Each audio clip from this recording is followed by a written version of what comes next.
Welcome to Point Blank, brought to you by FitzRoofing. I'm Brandon Stranger, Sports Map Houston. He is Joel Blank of ESPN 97.5 and 92.5 in Houston. If you have not already, hit subscribe on the channel. Really do appreciate it. Joel, I want to talk to you because obviously we're in the middle of the Astros-Yankees series this week, and the New York media, desperate for clicks and to stir up outrage, they're trying to revive this narrative that the Astros stole a World Series appearance from them in 2017 using sign stealing. And now I have to say that the Astro fans have really shown up in droves to ratio these guys into outer space, and I'm here for it. The first op-ed that caught my attention was from a guy named Joel Sherman, whose headline reads, "Astros have stolen this Yankees core's best chance at a World Series." And man, Astros fans just really went at this guy on Twitter, and it was really awesome to see. Joel, let me ask you this. When you see the Yankees sign a guy like Garrett Cole to a $324 million contract, in essence, writing the very best pitcher in baseball a blank check, and then subsequently not make the ALCS, and then the media says, well, that's because the team's last best chance was 3 years ago. Is it understandable why not just Houston fans, but baseball fans at large have such a hard time taking this coverage seriously?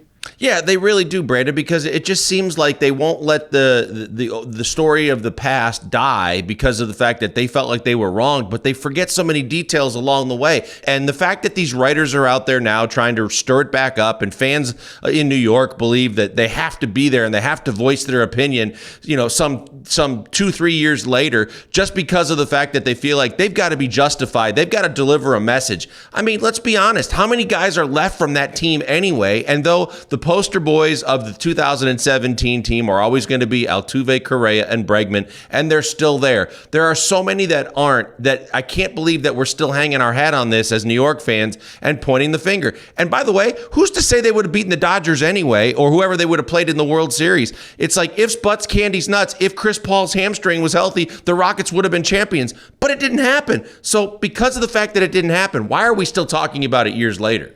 Ooh, ouch. That's one close to my heart, but those are all interesting points.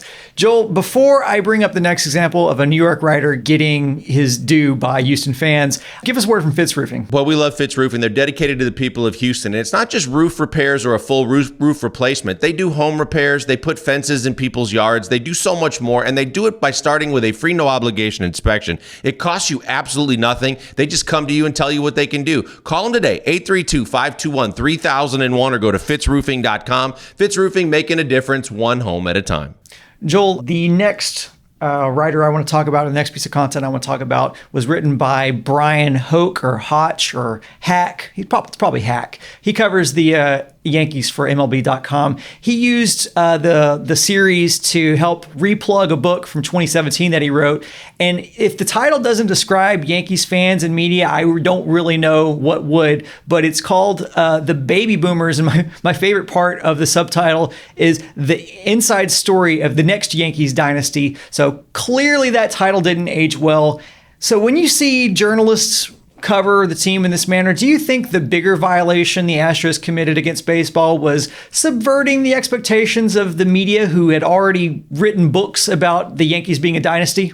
Yeah, I think that all we did is add fuel to the fodder of individual marketing so that people could prop themselves up, try and get clicks, attention, sell books, and capitalize on a scandal that was going league-wide. That's the thing that I think we're missing here, is the fact that the biggest mistake the Astros made was actually admitting that they were at fault and they did something wrong, because all the other teams that seem to have washed their hands of it got less punishment, got minimal time in the principal's office, and now have had it all swept under the rug to where Rob Manfred doesn't want to talk about it anymore. We forget about the letter that's sealed that was supposed to be unsealed to talk about the Yankees cheating that's still somewhere tied up in court, and we don't know when that's going to be untied. We know the Red Sox cheated. We know the Yankees cheated. We've heard several other teams cheated, all the way back to Tony La Russa's White Sox, all the way up to small market and big market teams. But the biggest thing is no one admitted it but the Astros. They thought they were doing right by trying to get their hands around this thing early, by being able to take ownership of it and to move forward. They didn't realize they were going to be the only team punished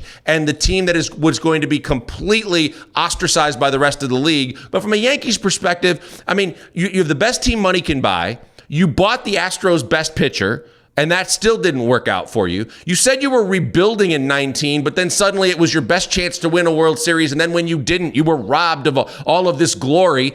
You're robbing yourself by believing the false narrative that you're better than your payroll says you should be. And that's what's really annoying, because we're in 2021 and everybody else has moved forward, but seemingly the Yankee fans can't.